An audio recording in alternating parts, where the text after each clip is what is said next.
Everyone, welcome to my new video. आज के इस वाली वीडियो में हम जानने वाले हैं कि लिस्ट के अंदर कोई भी चीज़ को रिमूव कैसे कराएं। इससे पहली दो वीडियो में हमने देखा कि लिस्ट के अंदर किसी भी चीज़ को ऐड कैसे कराएं और चेंज कैसे कराएं। तो आज की वीडियो में हम देखने जा रहे हैं कि किसी भी चीज़ को रिमूव कैसे कराएं। ठीक है, तो ये मेरे पास एक लिस्ट है। अब मेरे को मान लीजिए इसमें से बनाना रिमूव कराना है, नहीं एप्पल रिमूव कराना है क्योंकि ये डुप्लीकेट है। ठीक है, तो लिस्ट में लिखूंगा और डॉट में लिख दूंगा रिमूव और वो लगाऊंगा, पैरेंथेसिस लगाऊंगा। अब इसके अंदर मैं लिख दूंगा एप्पल। ठीक है, एक बात याद रखना कि रिमूव के अंदर इंडेक्स नंबर नहीं आएगा, वही उस वैल्यू का नेम आ जाएगा जो वैल्यू हमें रिमूव करनी है। ठीक है, तो अब मैं यहाँ पे माई लिस्ट को प्रिंट करा दूंगा, तो माई लिस्ट प्रिंट। ठीक है, अब मैं इसे रन कर दूंगा तो आप देख सकते हैं कि मैंगो, बनाना और एप्पल प्रिंट हो चुका है। मतलब कि ये जो पहला वाला एप्पल था ना वो प्रिंट हो चुका, वो हट चुका है। ठीक है, तो ये पहले शुरुआत से देखते हैं ना, इसलिए पहला वाला एप्पल हट चुका है। ओके, तो रिमूव का एक और एग्जांपल ले लेते हैं। मान लीजिए मेरे को मैंगो हटाना है। ठीक है, तो मैं मैंगो हटा देता हूँ। मैंगो स्ट्रिंग के अंदर लिखेंगे मैंगो। ठीक है, अगर अब मैं इसे रन करूँ तो देखिए मैंगो हट चुका है।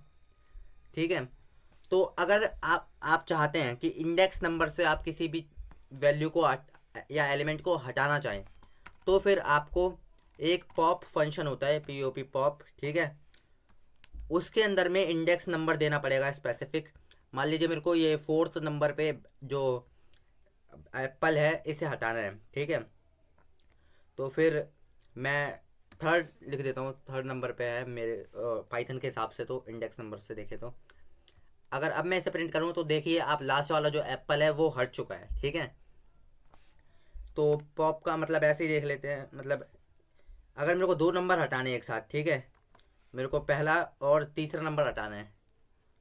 ठीक है, तो पॉप के अंदर में भी मतलब वही सेम चीज़ है कि 2 एलिमेंट को हम नहीं दे सकते, 2 एलिमेंट का नाम हमें, मतलब एक ही एलिमेंट का नाम मतलब इंडेक्स नंबर देना पड़ेगा। ठीक है, तो मैं लास्ट के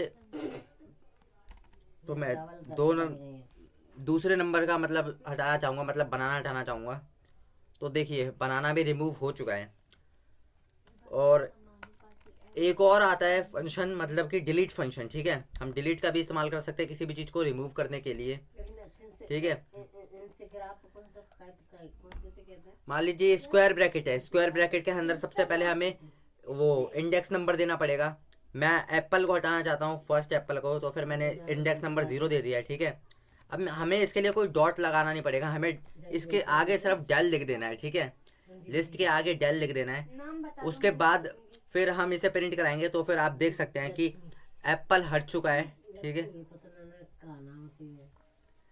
तो डेल फंक्शन का इस्तेमाल कुछ इस तरीके से ही होता है कि हम इसे डॉट लगाकर इस्तेमाल नहीं करेंगे, हम उस लिस्ट के आगे डेल लिख देंगे तो उसी से ये हट जाएगा। ठीक है, अब हम चाहते हैं कि पूरी की पूरी लिस्ट मतलब डिलीट हो जाए। ठीक है, तो फिर हम माई लिस्ट और डेल लिख देंगे।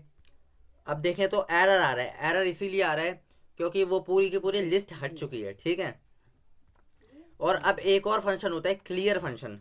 क्लियर फंक्शन का इस्तेमाल करने के लिए हमें मतलब क्लियर लिखना पड़ेगा।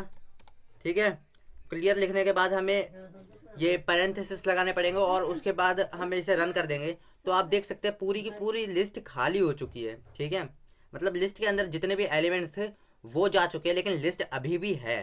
ठीक है, तो डेल फंक्शन से पूरी की पूरी लिस्ट उड़ जाती है और क्लियर फंक्शन से लिस्ट रहती है लेकिन उसके अंदर के एलिमेंट खत्म हो जाते हैं, तो एक तरह से लिस्ट भी खत्म हो जाती है।